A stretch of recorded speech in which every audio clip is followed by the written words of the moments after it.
ধ্যাত, গেমের sound feel ঠিক না হলে খেলে মজা আছে?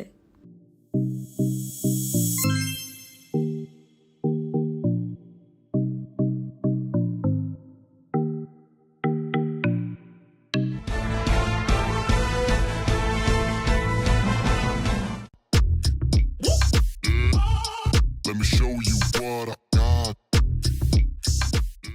হ্যালো ভিউয়ার্স, মার্কেট কাপাতে চলে এসেছে আইটেলের বাডস ফায়ার TWS। গেম ও মিউজিক লাভারদের জন্য এটি হতে পারে বাজেটের মধ্যে সেরা চয়েস। মাত্র 10 মিনিট চার্জে 180 মিনিট প্লেব্যাক, ভাবা যায়? গেম মোড সহ এতে রয়েছে সুপার বেস টেকনোলজি, যা দিবে অস্থির সাউন্ড কোয়ালিটি। এছাড়াও এতে আছে এনভায়রনমেন্টাল নয়েজ ক্যান্সেলেশন, যা দিবে noise free clear calling experience. এছাড়াও আইটেলে রয়েছে বাডস এস, ANC, বাডস নিও সহ অসাধারণ সব TWS কালেকশনস।